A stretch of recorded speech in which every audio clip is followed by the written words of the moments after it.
Dan hari ini kita lanjutkan lagi yang kedua, perihal turbulent times, tapi judulnya bukan masa-masa goncangan, tapi judul yang diambil adalah masalah itu biasa.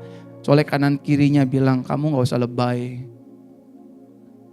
Ya, selama masalah itu datang dari luar, kita aman. Ulangi sama-sama dengan saya. Selama masalah itu datang dari luar, saya aman. Yang repot masalah dari diri kita. Troublemaker. Kita yang bikin masalah, kita yang buat masalah. Betul gak? Tapi selama masalah itu datang dari luar, orang gak suka kita, orang fitnah kita, dagangan lagi sepi, dagangan lagi ya entar ada, entar gak ada, keuangan lagi menurun, daya beli turun, dolar naik, entar turun, entar naik, suka-sukanya dia. Aman kita Bapak Ibu Saudara. Tiba-tiba kita lagi nggak ngapa-ngapain nih, tiba-tiba ada aja diagnosa dokter. Pak, kayaknya di tubuh Bapak ada ini, Bu, kayaknya di tubuh Ibu ada ini. Itu masih aman. Selama bukan dari kita. Ngerti ya Bapak Ibu sampai sini ya? Masih aman. Karena kenapa? Tuhan pasti membela. Katakan amin. Karena Tuhan selalu ada di pihak saudara dan saya. Oleh karena itu, masalah itu biasa di dalam Yesus Kristus. Klik, kita baca firman-Nya, saya ambil sedikit 2 ayat di minggu yang lalu. Lalu Yesus berkata kepada mereka, mengapa kamu begitu takut? Yang pertama, yang kedua, mengapa kamu tidak percaya? Saya harus ulang-ulang ini karena memang ini hal yang menghantui kehidupan orang Kristen. Ketakutan membuat orang Kristen pada akhirnya gak mau percaya. Ketakutan membuat orang pada akhirnya kurang percaya. Ketakutan membuat orang percaya pada akhirnya tidak memiliki iman. Akhirnya drop. Siapa ya yang mau hidupin saya ya? Saya udah usia lanjut, sudah tua, gak punya suami, hidup sendirian. Siapa yang mau bayarin hidup saya, biaya hidup? Nih, orang yang takut pasti akan mulai kurang percaya hatinya, imannya. Oleh karena itu Bapak Ibu Saudara, firman berkata dengan jelas, mengapa kamu takut? Mengapa kamu tidak percaya? Mereka menjadi sangat takut dan berkata seorang kepada yang lain, siapa orang ini? Siapa gerangan pribadi ini sehingga angin dan danau pun taat kepadanya. Turbulent times, mau gak mau masalah, selama masih ada Yesus dia harus hormat.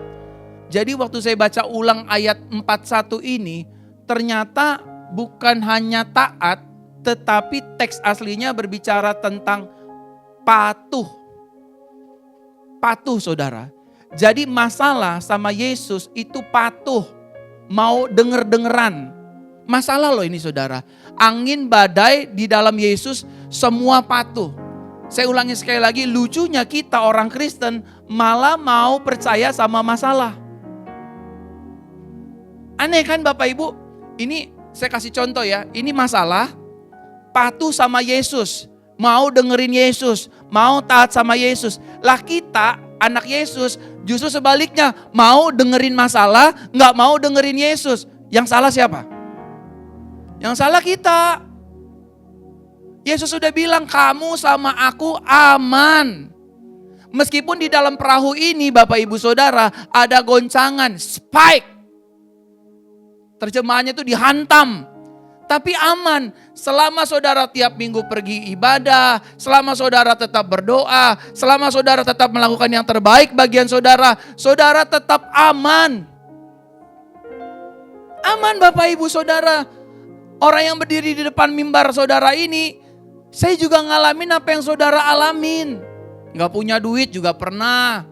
Diejek orang, dihina orang, disakitin orang, dihianatin orang. Saya pernah.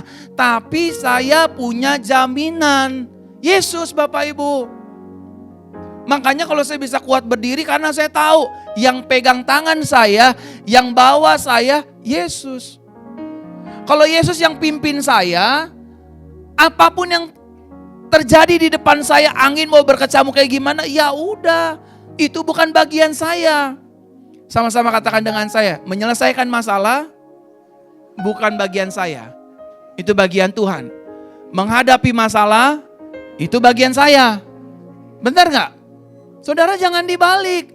Saudara contoh punya utang, hadapin aja. Nanti yang menyelesaikan bukan kita. Yang nyelesain Tuhan. Jangan jadi pengecut. Hadapin aja. Kalau kita bisa pinjam baik-baik, kita harus bisa menyelesaikannya juga baik-baik. Ada banyak orang Kristen lucu. Minjemnya baik-baik, ditagihnya marah-marah. Halo Bapak Ibu Saudara. Ayo dong kita sama-sama dewasa di dalam Tuhan. Danau dan angin pun taat loh sama Yesus. Kalau kita divonis punya masalah, punya sakit, hadapin aja dokternya. Gak usah marah-marahin dokternya. Dokter salah vonis ya? Makanya jangan kebanyakan begadang dok. Salah ini pasti medis. Gak apa-apa misalkan, oh kanker, oh tumor, oh ini, oh itu. Ya udah dok saya terima. Tinggal saudara bilang sama Tuhan, Tuhan saya udah hadapin. Sekarang Tuhan yang selesaikan. Ya kan? Saya udah hadapin, saya divonis, sekarang Tuhan yang selesaikan. Ajarin saya untuk hidup sehat. Ajarin saya makanan apa aja yang boleh saya makan, makanan apa saja yang gak boleh saya makan. Ajarin saya. Tuhan saya udah nyambangi pihak bank yang memberikan hutang sama saya. Yang bunganya saja saya gak bisa sanggup bayar. Tapi saya sudah hadapi. Saya udah buat perjanjian Tuhan. Saya akan bayar setiap bulan sekian. Itu bagian kita, amin. Setelah itu, saudara ngomong sama Tuhan, sekarang saya tunggu bagiannya Tuhan. Membuat yang tidak ada, menjadi ada. Yang gak bisa, jadi bisa. Yang gak mungkin, jadi mungkin. Show your way. Amin. Jadi kita punya peranan juga sama Tuhan. Jadi bukan hanya Tuhan semua yang beresin, kitanya uncang-uncang kaki di rumah. Saudara ke Gunung Kawi aja ada banyak tuyul tuh di situ tuh. Makanya kenapa saudara stres, kenapa saudara takut kerjaan saudara, aduh kayaknya saya nggak achieve nih bulan ini nih, nggak sampai target nih. Kenapa kayak gitu? Kamu coba menukar apa yang menjadi miliknya Tuhan. Yang buat kamu achieve bukan kamu dagang, yang buat kamu achieve Tuhan yang kirim pembeli. Tugas kamu create aja bagian kita. Tugas saya ini Bapak Ibu Saudara, jemaat ini kan makin dikit. Tugas saya khotbah aja yang the best. Nanti Tuhan yang kirimin lagi. Ngapain harus pusing dengan apa yang miliknya Tuhan gitu loh Bapak Ibu. Orang datang ke gereja itu karena Roh Kudus, bukan karena flyer, bukan karena sebaran, bukan karena selebriti. Tapi karena benar Roh Kudus yang kirim. Orang mau menabur itu karena Roh Kudus Bapak Ibu Saudara. Gak usah pusing. Makanya saya gak pernah mau pusing Bapak Ibu Saudara dengan pengeluaran gereja dan sebagainya. Yang saya pusingin adalah gimana saya melayani Ibu Ade dan keluarga. Gimana saya melayani Ko Edi dan keluarga. Gimana saya melayani Tante Indri dan keluarga. Gimana saya melayani Ibu Lovung dan keluarga. Cieng dan keluarga. Pak Prabowo dan keluarga. Dan semuanya yang ada di sini. Itu bagian saya. Untuk menyembuhkan saudara itu bagiannya Yesus. Dan imanmu.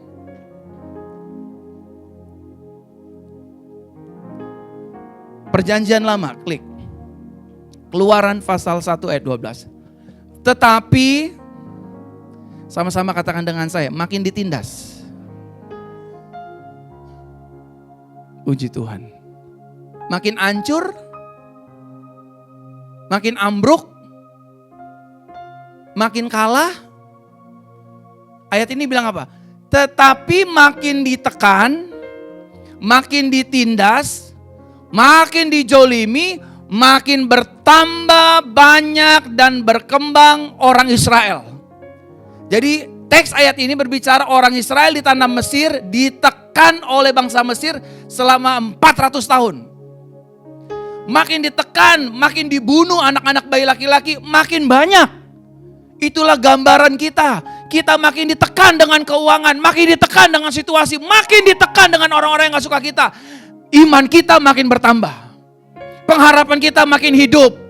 Kita gak makin loyo. Sebaliknya, aku percaya tangan yang gak pernah aku lihat tapi aku rasakan penyertanya. Pasti membela saya. Pasti memberikan saya kemenangan. Pasti mempermuliakan saya. Lihat saudara, makin banyak dan berkembang mereka. Sehingga orang merasa takut kepada orang Israel itu. Menangislah di bawah kaki Tuhan Bapak Ibu. Masuk kamar. Tuhan, bulan ini saya nggak sampai goal penjualan. Emang Tuhan tinggal diam? Siapa yang percaya di sini Tuhan mempermalukan umatnya? Angkat tangan kanannya. Siapa yang percaya kalau Tuhan itu mempermalukan umatnya? Siapa yang percaya bahwa Tuhan tidak mempermalukan umatnya? Percayalah sama Tuhanmu. Karena Tuhanmu, Tuhan kita, jauh lebih percaya sama kita. Meskipun seringkali kita gak percaya dia. Saya bilang sama Tuhan, Tuhan pokoknya kalau saya dijadwalin khotbah di JCC, saya akan kasih yang terbaik, khotbah yang terbaik. Sampai jemaat ngalami Tuhan. Saya gak boleh di bawah standar pengkhotbah gereja JCC. Mau tamu, mau pendeta lokalnya, Pastor Michelle. Saya harus on the top. Karena saya perwakilannya Tuhan. Jemaat imannya harus bertumbuh. Harus tertancap sama firman. Gak boleh nyerah sama masalah. Gak boleh give up sama masalah. Karena kita punya penawarnya. Namanya Yesus. Amin. Klik.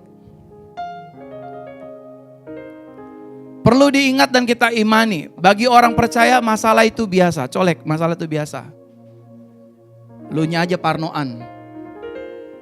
Bener gak saudara? Saya mau tanya. Ini yang pemusik punya masalah gak? Yang nyanyi punya masalah gak? Saya punya masalah gak? Tengok kanan kirinya, apalagi lu. Punya masalah Bu Yayu. Orang jual apartemen punya masalah. Bu Titi, Pak Erwin, kita punya masalah. Tapi biasa. Masalah itu biasa karena kita punya Yesus yang dahsyat. Kita punya Yesus yang luar biasa. Aku buktinya Bapak Ibu. Aku selalu bersaksi di khotbah-khotbahku. Masalah demi masalah aku lalui. Tapi aku gak pernah sekalipun lihat Yesus meninggalkanku. Murid-murid bingung. Banyak followersnya Jesus. Banyak yang ngikut Yesus 5.000, Bu Koni. Murid-murid sampai panik. Suruh pulang aja lah mereka guru. Nanti mereka mati pingsan di jalan karena kelaparan. Udah 3 hari ngikutin kita loh. Yesus bilang apa? Kamu yang kasih makan. Kamu yang kasih dia minum. Gak ada makanan Tuhan. Gak ada. Apa yang ada padamu? Cuma 5 roti, 2 ekor ikan. Ini 5.000. Dan kisah ini saudara udah dengar berkali-kali mungkin dari sekolah minggu. Tapi karena kita abai, kita lalai, kita lupa. Bahwa matematika Tuhan itu jauh lebih hebat daripada rumus-rumus yang lain. Amin. Orang-orang yang merasa pintar kimia, pintar matematika, pintar fisika. Sorry ya, sama Yesus kita gak ada apa-apanya. Pernah ada gak hitungan 5 ditambah 2 jadi 5.000, sisa 12. Kebetulan, oke, kita maju ke cerita yang lain. Ada 4.000 orang ikut Yesus. Murid-murid untuk kali yang kedua bilang, guru ini ada masalah nih. Ada 4.000 laki-laki yang ikut kita belum makan. Langsung ditegur sama Yesus. Ada berapa makanan roti di kamu?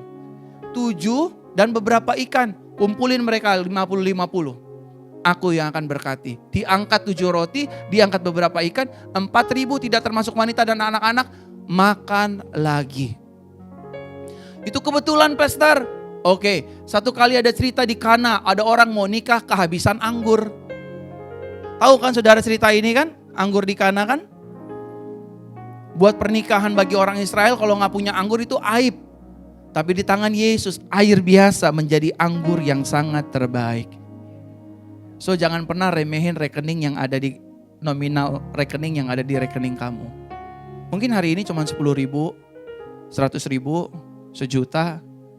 Kalau kamu serahin ke dalam tangan Tuhan, dia akan berselancar di atas rekening saudara. Benar saudara. Saudara punya Yesus yang luar biasa. Kalau Pak Prabowo hari-hari ini lagi ngadepin hal-hal dalam dagang, Bu Titi semua entrepreneur di sini yang dagang, Aduh Pak, daya beli turun.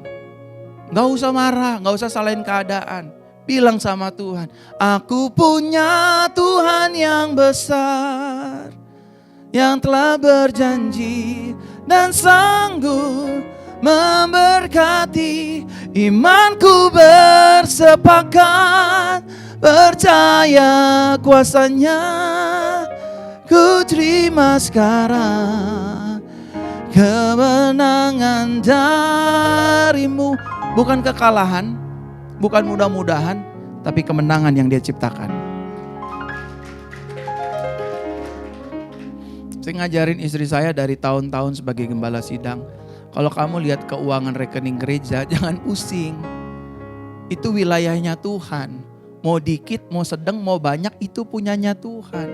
Kamu gak usah pusing ya, tapi kan harus bayar. Biar Tuhan yang bayar. Tugas kita memperhatikan Pak Erwin, Ibu Esther, Ibu Koni, Ibu Happy. Semua ini tugas kita. Urusan kontrak baru, biaya, begitupun saudara di rumah. Mungkin Bu Ade udah bekerja, suaminya udah bekerja, tapi aduh besok harus bayar ini, pastor gitu. Kamu sudah melakukan bagian, izinkan Tuhan melakukan bagiannya. Belajar rest. Belajar jadi orang jangan kemaruk, saudara. Jangan serakah, merasa hebat, merasa tahu punya jalan keluar. Itu mentok pasti ujungnya. Itu pintunya pasti ketutup tuh. Kalau saudara coba, siapa lagi ya? Pinjam ke dia dulu deh. Minta bantuan ini deh. Itu pasti bunyinya tok. Mentok. Mentok. Saudara, saran saya percaya Yesus itu hebat. Gak ada masalah yang luar biasa. Yesus, Bu, tangan anakmu serahin ke Yesus, pasti rata. Jangan takut saudara. Saya juga punya rasa takut, tapi saya buru-buru intervensi rasa takut saya. Seperti pujian tadi. Aku punya Tuhan yang besar. Dia berjanji gak akan mungkin mengingkari. Kalau manusia yang berjanji, pasti ingkar. Tapi kalau kamu yang janji, gak mungkin kamu ingkar. Yang kedua, selama masih ada Yesus, masalah bukan masalah. Because He is the problem solver. Dia masalahmu. Cuman seringkali kita mau turun tangan. Waktu kita dihina orang, waktu uang kita dibawa kabur orang, waktu kita dicia dari belakang. Kita seringkali, gua mau turun tangan nih, gua mau gugat nih, gua mau tuntut nih, gua gak terima pokoknya. Akhirnya saudara stres sendiri. Saudara stres sendiri. Tapi waktu saudara, Tuhan, aku percaya Engkaulah the problem solver. Aku kan udah cerita di tempat ini kan, Bapak Ibu, ada beberapa penyakit yang mengintai saya. Udah gak ada tuh, total udah gak ada, total titik. Dia the problem solver. Dia penyelesai masalah bagi kita, Bapak Ibu Saudara. Saya gak pernah lihat Tuhan gak pernah tolong saya. Walaupun saya harus melewati proses demi proses, Bapak Ibu. Saya percaya indah pada waktunya Tuhan. Dia akan menyatakan kemuliaannya. Ada banyak orang maunya sekarang dan sekarang dan sekarang. Now and today. Jalan kita bukan jalannya Tuhan. Amin. Cara kita gak laku di hadapan Tuhan. Ada banyak orang pengusaha stres sendiri karena dia pakai caranya, dia gak pakai cara Tuhan. Ada banyak orang mau mulai bisnis, ada banyak orang mau pelayanan, pakai caranya dia, bukan pakai caranya Tuhan. Akhirnya segitu-segitu aja. Serius Bapak Ibu. Hidup saya ini karena caranya Tuhan. Saya selalu diam. Kenapa gereja kita cuma punya 2 ibadah saja? Karena saya pakai caranya Tuhan. Berkali-kali orang punya uang yang pada akhirnya gak mau bergabung sama kita. Karena dia mau pakai caranya dia. Saya sumbang sekian ratus juta, adakan ibadah wanita. Saya sumbang sekian ratus juta, adakan ibadah tengah minggu, adakan ibadah pemuda. Itu bukan caranya Tuhan. Saudara, kalau itu bukan caranya Tuhan, dia akan mati di ujung sana. Meskipun ini caranya Tuhan, saya harus melalui penggembalaan ini hanya segelintir orang. Ujungnya adalah kemuliaan. Caranya Tuhan adalah saudara dan saya hanya berdoa saudara. untuk pembelian tanah gereja kita, untuk rumah rohani kita bersama. Tapi Tuhan terkesan mempending-pending Bapak Ibu Saudara. Tapi saya percaya apa yang saya imani. Yang belum saya lihat bukan berarti gak ada Tuhan. Saya jujur sama Bapak Ibu Saudara ya, di rekening pembangunan gereja kita sudah mulai bergerak. Dari yang tidak ada apa-apa sudah mulai bergerak untuk pembelian tanahnya. Walaupun jumlahnya masih jauh Bapak Ibu Saudara, sekian puluh miliar. Tapi rekening kami oleh karena kemurahan Tuhan, dia mulai beranak pinak dan mulai merangkak Saudara. Siapa yang buat? Caranya Tuhan. Saya gak mungkin minta-minta sama saudara. Saya tahu kapasitas saudara. Dan gak mungkin cara tercepat yang saya minta dari saudara adalah semua kita harus berdoa. Amin. Angkat tanganmu. Saya bangun bukan untuk kemegahan saya, untuk rumah kita bersama. I guarantee you pasti ada kok Edi, walaupun nanti aneh sudah besar, ibadah sekolah minggu pasti ada. Pasti, saya pastikan Bapak Ibu. Tapi kita seringkali menyerah di tengah lapangan. Ada banyak hamba Tuhan kalau ngelihat jemaatnya, aduh dikit, apalagi pas lebaran, apalagi minggu depan. Saya nggak mau tahu, mau ada nggak ada jemaat, saya akan khotbah yang terbaik. Buat Tuhan, buat saudara. Saya siapin materi yang terbaik. Minggu depan kita akan membahas pelangi sehabis hujan. Terakhir tuh. Walaupun gembala saudara bilang, ini kok turbulence time kayak judul film ya? Turbulence time pertama, turbulence time kedua, masalah itu biasa. Turbulence time ketiga, pelangi sehabis hujan. Karena saya dapat banyak dari jemaat, pastor saya begini. Ya saya sampaikan. Sebelum kita memasuki tema-tema berikutnya. Nah, karena masalah itu biasa bagi orang percaya, yang pertama saudara jangan mau lagi ditakut-takuti sama fakta dunia. Karena fakta harus tunduk dengan kebenaran firman. Saudara punya senjata yang luar biasa. Namanya dabar. Namanya firman. Ini saudara.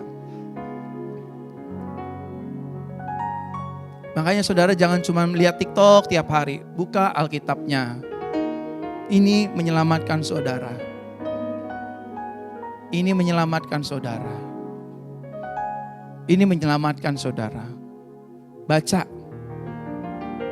Saya dapat laporan dari Ibu Gembala sama Pastor Michelle, Sam sering baca firman tuh. Bagus Sam. Baca. Ngerti gak ngerti baca.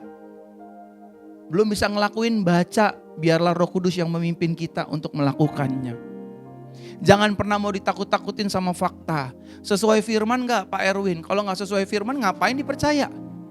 Ngapain kasih memori di otak kita buat masalah? Ngapain? Ya tapi Pak kan saya udah jendes Pak. Lah firman bilang sampai memutih rambutmu. Kamu mau janda kek? Kamu mau duda kek? Kamu mau diceraiin kek sama suamimu, sama istrimu? Mau dibuang sama anakmu ke panti kek? Dia bilang dia gak akan ninggalin orang percaya. Mana yang mau kita percaya? Kalau saudara percaya fakta, saudara akan sakit. Sakit hati, sakit semuanya. Tapi kalau saudara percaya firman, saudara gak akan sakit. Yang akan keluar dari hidup saudara adalah pengampunan. Ini buktinya. Saya dibuang sama mama saya, gak dianggap sama orang tua saya, dan lain sebagainya.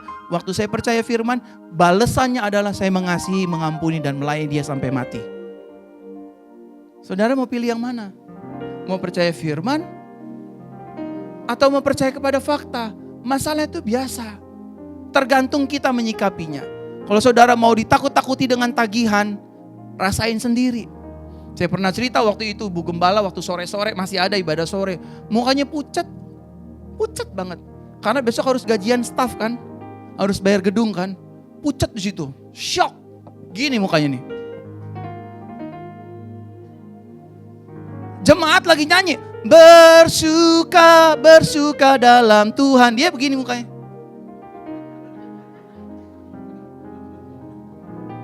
Saya liatin dari sana. Saya dari Lampung tuh. Saya ingat banget saya dari Lampung terbang ibadah sore saya harus khotbah di sini. Jam 12 saya dari Lampung terbang. Habis ini jam 3, jam 5 saya lihat di situ. Pakai baju hijau gini aja.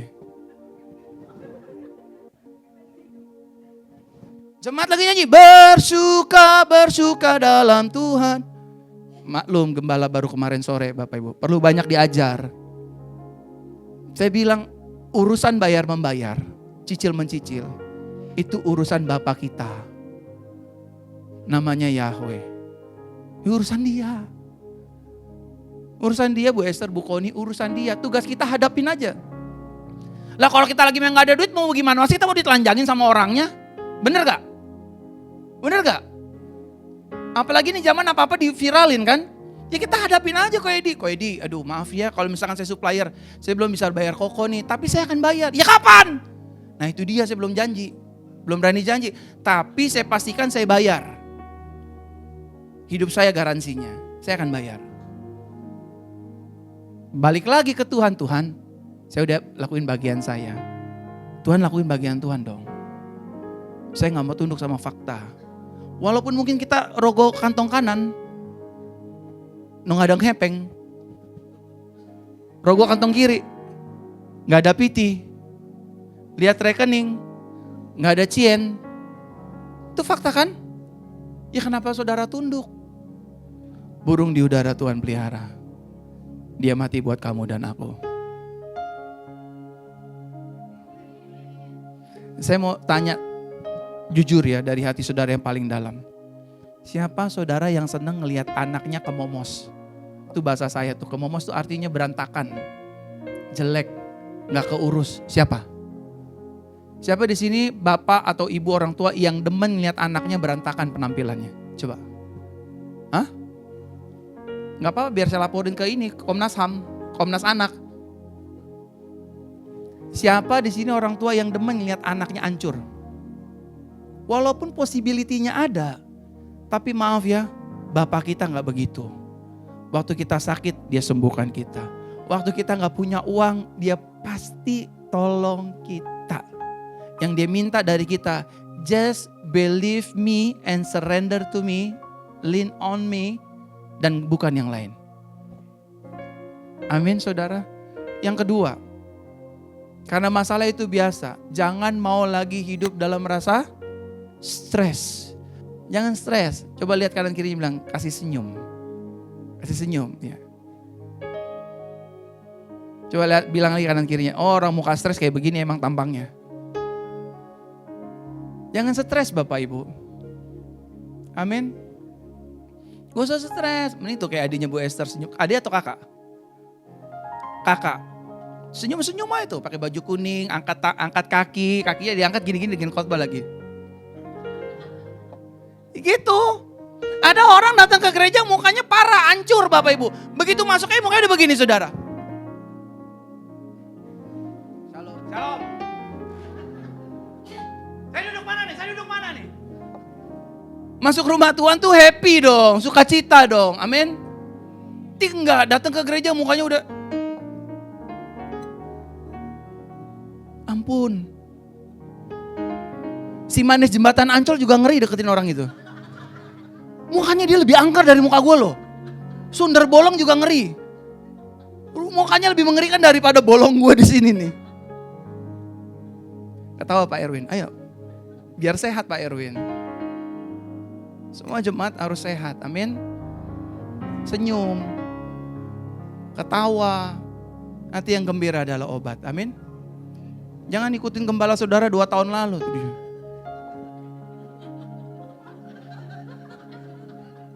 Yaelah cuman ditagih bayar listrik, bayar gaji aja mukanya udah pusing gitu. Apalagi ditagih banyak, turun mukanya saudara. Maaf ya Bugem. Coba kasih senyum kanan kirinya.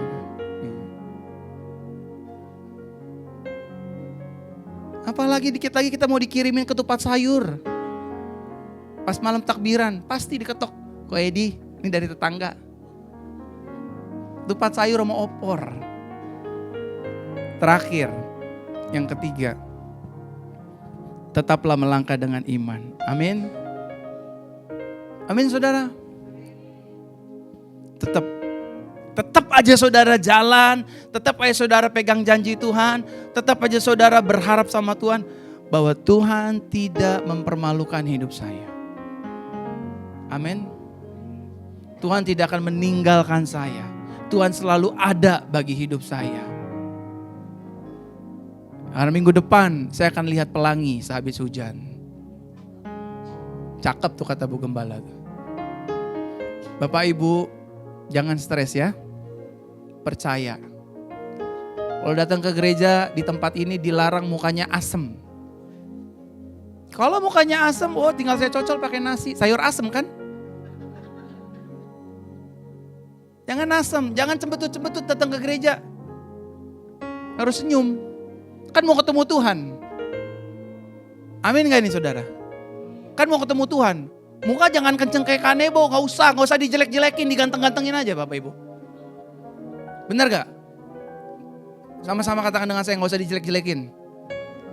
Muka lo udah jelek. Senyum aja, datang dari sana tuh senyum. Hai Vira, shalom, gimana? Gimana sih, masalah udah selesai belum? Gitu.